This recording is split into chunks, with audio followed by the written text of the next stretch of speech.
વલ્લભ સાખી હરિરાય મહાપ્રભુજી કી જય. હમણાં તો હોલમાં, પાછું કાલે અહીંયા, એટલે સાખી બધી 37મી.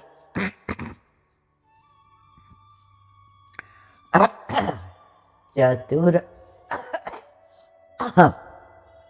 ચતુરાઈ ચૂલ્હે પરો જ્ઞાની કો યમ ખાવ. જાતન સો સેવા નહીં સો જડ મૂલ સો જાવ. શ્રી વલ્લભ જડ મૂળ સો જાવ. હમણાં જ આપણે સેવાની વાત કરી, સેવાનું આવ્યું. ચતુરાઈ ચૂલે પરો. તમારી ચતુરાઈ લૌકિકમાં હોય ને, એનાથી હરિરાયજી કહે છે ઠાકોરજીને વલ્લભને કોઈ મતલબ નથી. ઘણા લોકો ઠાકોરજી ઘરે ન બિરાજતા હોય, આપણી યાર એવી વાતો કરે તો મને તો એમ થાય કે આને કેવા સાનુભાવ જતાવતા હશે. ઓલા ખબર બોમ્બે વાળા બેન આવ્યા હતા, યાદ છે 1 મહિના પહેલા? એટલી વલ્લભપુરની વાતો કરી, એટલા મને સાનુભાવ થાય. હું બોમ્બે છું, ઈલાબેન પણ મને કાંઈ પણ હોય ગામડે એટલે મને બોલાવે. મેં કીધું, હું તો ઈ કલાક બેઠા હરામ બરોબર હું 2 વાક્ય બોલી હોય. હું તો એનાથી ને એકદમ ઇમ્પ્રેસ થઈ ગઈ હતી કે આજે આવા ભગવદી આપણા ઘરે આવ્યા જ, પધાર્યા જ. ઠાકોરજીને ધરાવેલું દૂધ દીધું. મેં તો ગરમ ગરમ ભૂજાના ધરાવ્યા, લ્યો મારવાલા, તમે બહારનો તો નહીં લેતા હો ને. મેં કીધું એક એવું ક્યાંક હોય ત્યારે લઈ લે. મેં તો સારું. વળી ઠાકોરજી એવી કૃપા કરી તો મેં એટલું પૂછ્યું, મેં તમારે ત્યાં કઈ સ્વરૂપ બિરાજે છે? જુઓ, ચતુરાઈ, ચતુરાઈ ચૂલે પરો, એટલે કે શ્રીજી બાવા. તો બહુ સરસ. મેં તો કોને પુષ્ટ કરી દીધા છે? એ જરા ઢીલા પડ્યા ને એટલે મને એમ થયું કે ઓ, એટલે કે જો સાચું કહું ઈલાબેન, મારે જેઠાણીને ત્યાં ઠાકોરજી, મારા ઘરે ના. મેં તો હે, તમારે તો વર છે ને ઘરમાં અલૌકિક, તમારા જેઠ છે, તમારા અલૌકિક વર તો તમારા જેઠાણી ને. તો તમને આટલા બધા અનુભવ ના બધું? એ કે મારે જેઠાણી ના બધું થતું હતું એટલે મેં તમને વાત. અરે બાપા, ત્યાં એની દેરાણીની છોકરી અહીં રહેતી હતી, એને લઈ આવી હતી. એ કે મારા ભાભો તો પછી એવું બહારનું ખાઈ લે છે. એમને આવી ચતુરાઈ શું કામ નહીં? તમારા ઘરે તમારા માથે તમારા ઠાકોરજી નથી બિરાજતા અને તમે એમ કહો બહારનું નથી ખાતી, મને જતાવે. પણ તમારું વર નથી તો હું જતાવે? હવે મારા લગ્ન તમારી યાર ન થયા હોય ને હું કહું મારો બર્થડે હોય ને ત્યારે એ ડાયમંડની રિંગ તો લાવે લાવે ને લાવે છે. સાડીને ડ્રેસ તો લાવ્યા વિના રહીએ જ નહીં. ઓલી બેનપણી કે તું કેમ પરણેલી છે? એટલે કહું તારી વાત કરું છું. હું મનમાં હત. આજે તો પરણેલા ન હોય ને તમે કેવી રીતે જતાવે? બહારનું નથી કર, પણ પછી તમે બહારનું ખાવ કે ના ખાવ, શું ફેર પડે છે? ચતુરાઈ ચૂલે પરો જ્ઞાની કો યમ ખાવ. ઘણા લોકો કહેતા હોય મને આ શ્લોક મોટે છે. જે એક દાખલો આપ્યો હતો, એ કે એક ભાઈ હતા ને, એને આખી ગીતાના શ્લોક મોટે 18. હવે રોજ જે કે શ્રીંગાર થઈ જાય ને, દર્પણ દેખાડે, આખો અધ્યાય એને મોઢે આવડે ને, ઠાકોરજી પાસે બોલી જાય. ઠાકોરજીએ ગુસાઈજીને કહ્યું, એ ક્યાં મારી વાણી મને રોજ કેમ હંભળાવ કરે છે વલ્લભ કાકાજી? આ મારા ગાયેલા ગીતાજી મને એ કે હંભળાવ કરે છે. ઓલાને પૂછ્યું તું, એ કે હું કરસ? એ કે મોઢે આવડે જ મોઢે, ભાગવતના 18,000 શ્લોક મોઢે છે, ગીતાજી આખા મોઢે. એટલે પ્રભુની પાસે બોલી જાઓ કે ભાઈ તું રેવા દે. જ્ઞાની કો યમ ખાવ. ઠાકોરજીને તમને મોઢે હું આવડે છે એમાં કાંઈ રસ નથી, તમે પ્રેમ કેટલો કરો છો એમાં રસ છે. ઘણા તો એવી જ્ઞાનની વાતો કરે, મને એમ થયું હા આમને એક કપલ લગભગ 1.5-2 વર્ષ પહેલા હોલમાં મળવા આવ્યું. કયું ગામ કીધું, ગુજરાતનું ભૂલી ગઈ. એટલે બધી ચર્ચાઓ થાય એટલે હોલમાં. પછી મેં કીધું આવો આપણે 5 મિનિટ બહાર ઓટલે બેસીએ, તમે કાંઈક લેવા ગયા હતા મને લાગે છે. એટલે બધા તો વયા ગયા, હું ને એ 2-3 જણા બેઠા. મેં ઓલી સાથે પરીક્ષા પાસ કરી છે, બધામાં ફર્સ્ટ ક્લાસ. મને આની અંદર માસ્ટરી, એટલું બધું એને તો જાણતા હતા આપણે. તો મેં કીધું વંદન, મેં તો બહુ સરસ. તમે એકવાર વાંચો ને એટલે બેન બધું યાદ રહી જાય. એટલે તમારો સત્સંગ છે ને એ અંદર મારી પાસે જ્ઞાન છે ને એમાંનું ઓછું આવે છે. તમે બધી આ અનુભવોની ને બધી વાતો કરો છો.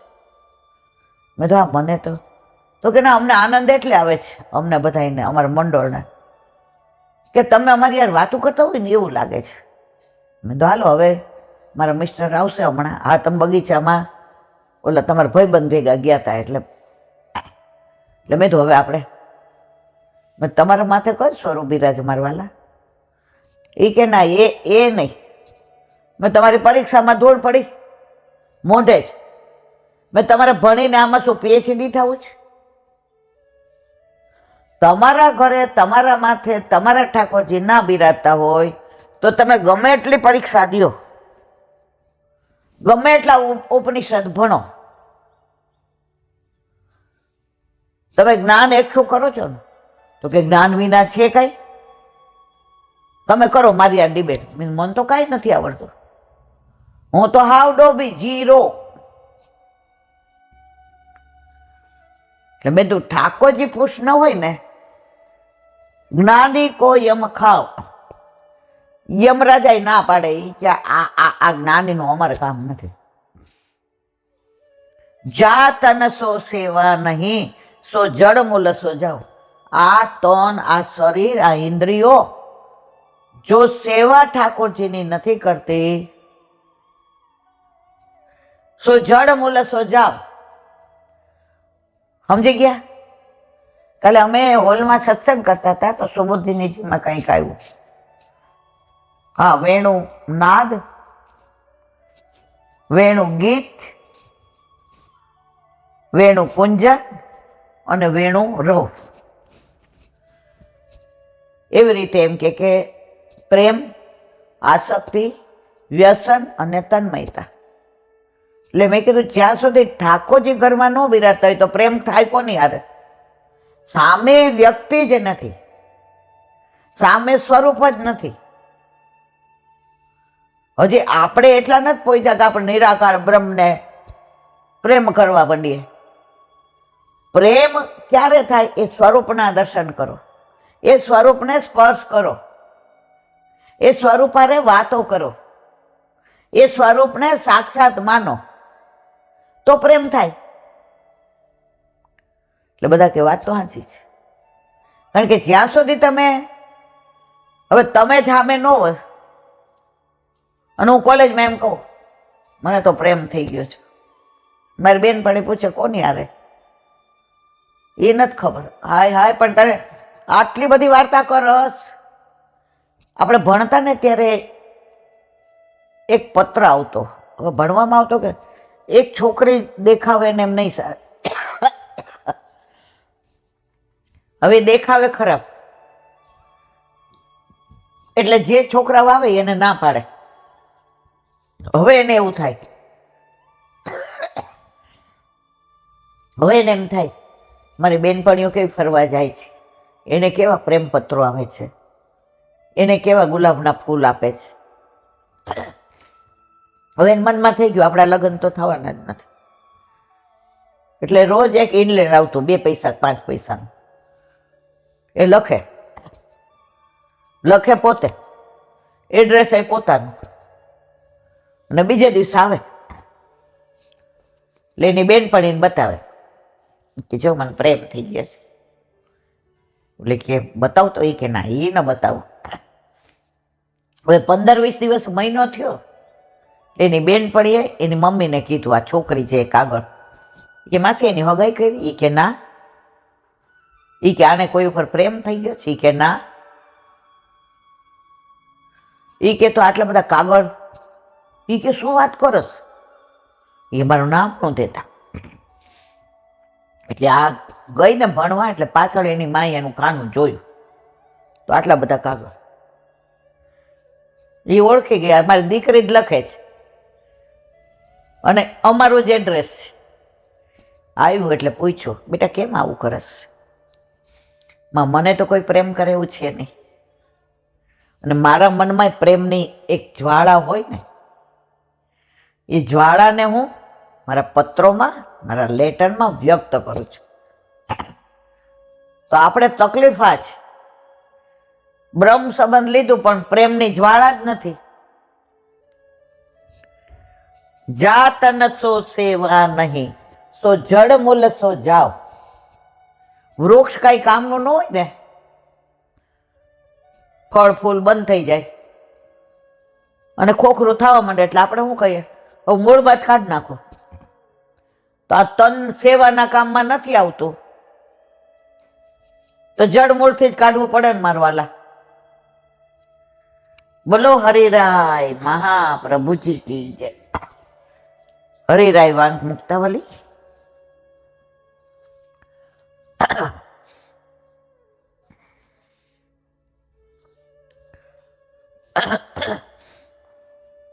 અતો હિ ગોપિકા ભાવ સામગ્રી સહિત પ્રકટ સવ્રજે ચક્રે લીલામ સ્વાનંદ રૂપીણ. એટલે સર્વ સામગ્રી પરિકરથી યુક્ત એવા આ ગોપીજનોના ભાવરૂપ શ્રી કૃષ્ણચંદ્રજીએ પ્રગટ થઈને વ્રજભૂમિમાં પોતાના અલૌકિક આનંદ રૂપની લીલા કરી. અહીંયા શું કહે છે? સર્વ સામગ્રી પરિકરથી યુક્ત એવા આ ગોપીજનોના ભાવરૂપ શ્રી કૃષ્ણચંદ્રજીએ પ્રગટ થઈને વ્રજભૂમિમાં પોતાના અલૌકિક આનંદ રૂપની લીલા કરી છે.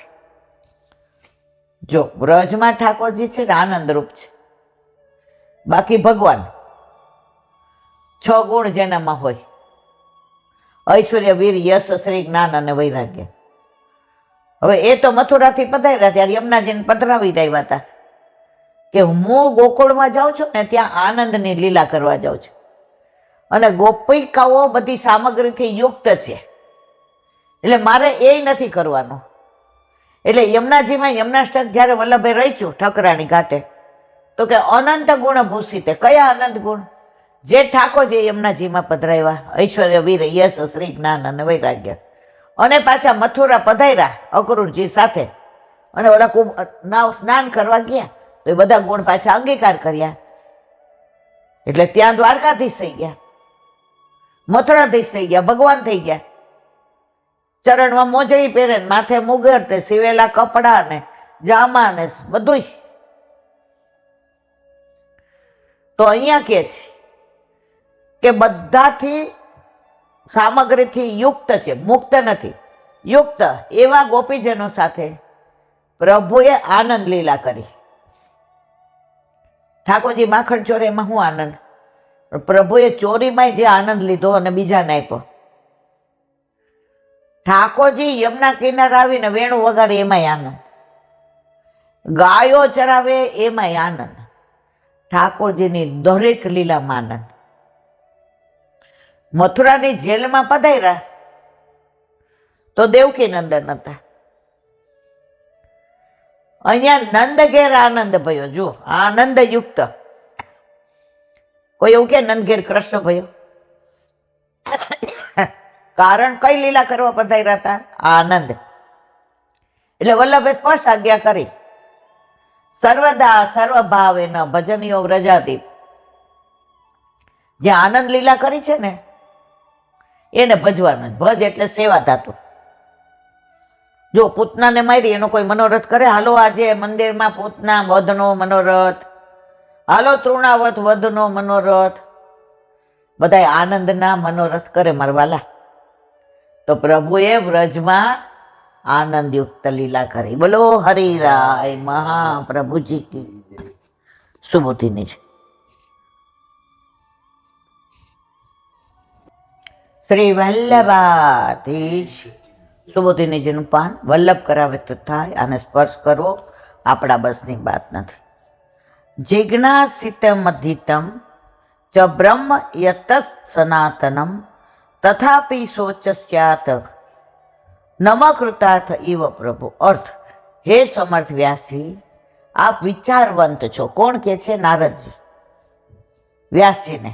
આપ જ્ઞાની છો, આપે સનાતન એવા બ્રહ્મને ઓળખ્યો છે અને તેનું વેદોમાં પ્રતિપાદન કર્યું છે, મહાભારતની રચના કરી છે. આટલું કરવા છતાં આપ વ્યગ્ર કેમ છો? આપે કાંઈ જ નથી કર્યું એવું આપને કેમ લાગે છે? આપણા મનને સંતોષ કેમ નથી થતો? સુબોધિનીજી, બ્રહ્મપદ અહીં પરબ્રહ્મ ભગવાન માટે વાપર્યું છે. એનો અર્થ વેદ પણ કરવામાં આવે છે. તેમાંથી એકને બ્રહ્મને આપે ઓળખ્યો છે. બ્રહ્મ અંગે આપે ખૂબ જ ચિંતન કર્યું, જ્યારે બીજા વેદનું આપે અધ્યયન અને અધ્યાપન કર્યું છે.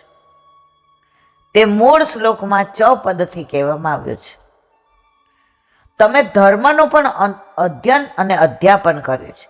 આ વાતની સાબિતી એ છે કે જૈમિની ઋષિએ પોતાના જૈમિની શાસ્ત્ર નામના ઉપનિબંધમાં જે ધર્મની ચર્ચા કરી છે તે ધર્મની મૂળ વાત વ્યાસમુનિએ કરે છે.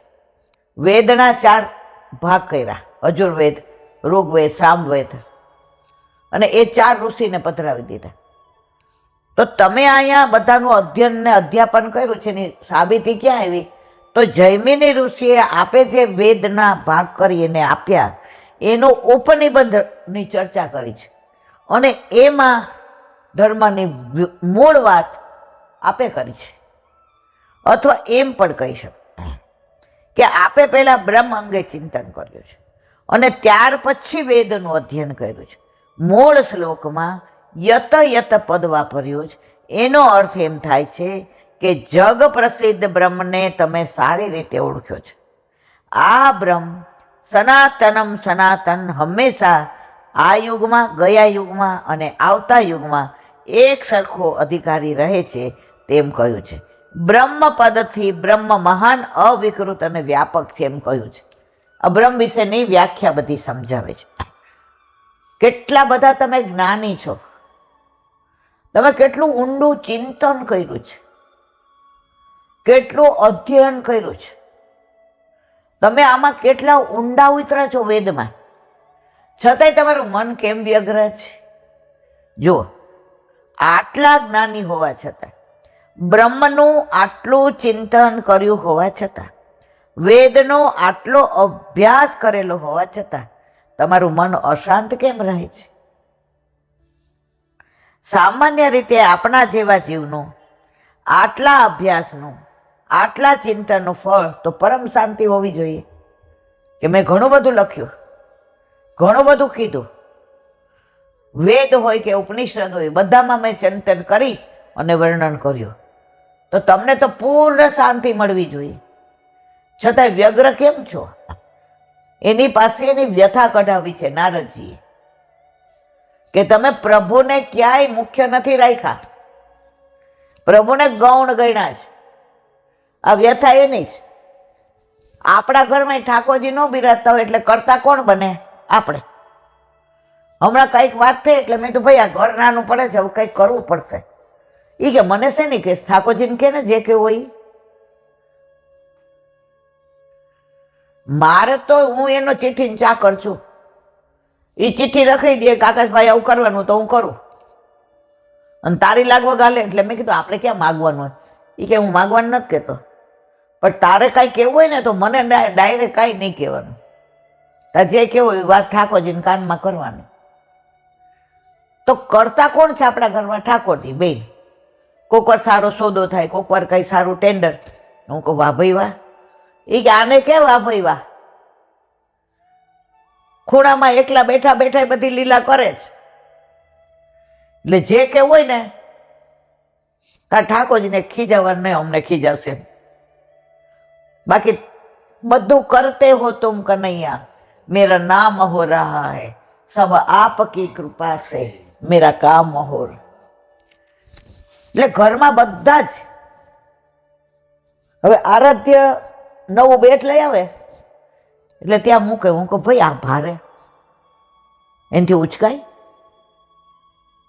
એ કે બા ઉચકાય નહીં તો કાંઈ નહીં, ઉચકીશ તો હું, પણ મારા હાથમાં હોય ત્યારે સ્પર્શ તો કરી શકે ને બા. બસ આ કરતા બધું જ સર્વસ્વ આપણા માથે બિરાજતા આપણા ઠાકોરજી. આ બધું જોવાનું એણે, કરવાનું એણે, આપણે તો ખાલી આમ રાજી થવાનું. ઓલા બાપા છે ને એ કરોડો અબજો રૂપિયા મૂકે નહીં.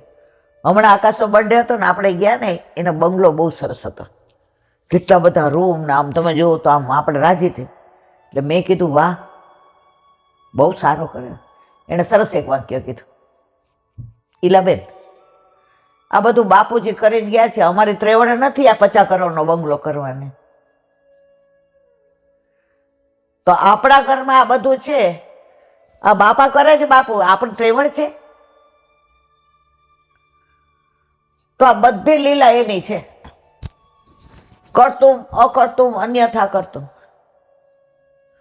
આખા દિવસમાં એકવાર અધરમ મધુરમ વદનમ મધુરમ નયનમ મધુરમ હસિતમ, એક કડી આવે છે કરણમ મધુરમ.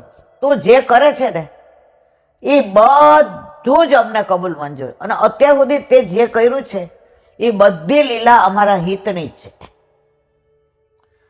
હવે 3 કપડે આપણે અહીંયા આવી ગયા. કેટલી વ્યથા થતી હતી, અરે રે ત્યાં આટલી ગાડીઓ, આવા બંગલા, હીરા મોતી માણેક, આપણને તો 5 રૂપિયા નહીં. ઠાકોરજી કે ધીરી ખમ ધીરી, મારે કોઈનું દ્રવ્ય તારા ઓલામાં નથી લાવવું. તમે મારા છો એટલે બધું તમારી પાસે મારું હોવું જોઈએ, તો તમને મારા ઉપર પ્રેમ આવે. બધાનો ભેગો ખીચડો કરો. હવે તમને આ મકાન લઈ દીધું હોય, તમે શું કહો? ઓલા બેને શું કીધું? અમારા સસરા કરીને ગયા. હવે અહીંયા કોઈ આપણે કહીએ મારા સસરાએ કર્યું કે મારા જેઠ, મારા ઠાકોરજીએ કર્યું. અને છે જ સાક્ષાત ઠાકોરજી પૂછતા નહીં આવ્યા ત્યારે શું હતું અને અત્યારે શું નથી. તો કરતા પ્રભુને બનાવો બસ. પણ આપણે એવા હોશિયાર, આપણે તો કરતા અમે. આ તો છે ને મેં મીટિંગ કરી ને એટલે 50 લાખ ઓછા થયા હો. નહીં તો બેન તે કરી ને એટલે 50 ઓછા થયા. તે ન કર્યું હોત ને ઠાકોરજીને કરતા બનાવ્યો હોત તો કરોડ ઓછા થાત. એટલે કરતા આપણે નથી બનવાનું. સામાન્ય રીતે આપણા જેવા જીવનું આટલા અભ્યાસનું, આટલા ચિંતનનું ફળ પરમ શાંતિ હોવી જોઈએ, પણ આપણે ફળ મળ્યું નથી. એને બદલે આપણે અશાંતિ, વિરોધ ફળ, દૂષિત ફળ મળ્યું છે. તે તથાપિ પદથી કહ્યું છે, તરતી શોકમ આત્મવિદ. આત્માને જાણનારો, બ્રહ્મને જાણનારો શોકને પાર કરે છે. આત્મજ્ઞાનીને શોક થતો નથી. અને અનિહયા સોચતી મુહ્યમાન, જે ધર્મની ચેષ્ટા નથી કરતા, તે ધર્મનું રક્ષણ નથી લેતા, તેમને શોક થાય છે. આજે આપણે બધા દુઃખી કેમ થાય છે ખબર છે? વાતમાં પ્રભુને કરતા નથી કરતા, આપણે હોશિયાર. બસ આ 2 વાત શ્રુતિમાં કહેલી છે. આ બંનેને આધારે આપણે શોક થવો ન જોઈએ. આપમાં તો જ્ઞાન અને ધર્મ બંને છે, પછી આપણે શોક કેમ થાય? વ્યગ્રતા કેમ આવે? જેનામાં જ્ઞાન છે અને ધર્મનું પાલન કરે છે તેને ક્યારેય શોક થતો નથી. એ શ્રુતિ સિદ્ધ વાત છે. આ બધું શાસ્ત્રમાં લખેલું હોવા છતાં આપ જ્ઞાની અને ધર્મી હોવા છતાં આપના મનમાં શોક છે, આપનું મન વ્યગ્ર છે, એવું અત્યારે હું અનુભવી રહ્યો છું. કોણ કે છે? નારદજી. કોને કે છે? વ્યાસજીને. શાસ્ત્રની વાતો કરતા મને જુદી જ પ્રતીતિ થાય છે. એનું કારણ શું? મને પણ અનુભવ થાય છે કે આપનો શોક લૌકિક નથી. તે અકૃતાર્થ એવ પદથી કહ્યું છે. આપનો આ શોક જે પુરુષ ચિંતન ન કરે, જે ધર્મનું પાલન ન કરે અને જેને પોતાના પુરુષાર્થ સિદ્ધ ન થાય અને જે શોક થાય તે પ્રકારનો છે. લૌકિક વાતમાં આપણે શોક નથી, અલૌકિક છે. પણ આપ તો જ્ઞાની છો, ધર્મનું પાલન કરો છો, વેદ અને મહાભારતની રચના કરી પુરુષાર્થ પણ સિદ્ધ કર્યા છે, તો પછી આવો શોક આપને કેમ થાય છે? આ પ્રશ્નનો ઉત્તર આપવાનું આપનામાં સામર્થ્ય છે તે બતાવવા માટે શ્લોકમાં પ્રભુ સંબોધન કર્યું છે. કાલે વ્યાસજીની વિમાસણ, અધ્યાય 2. બોલો વલ્લભા.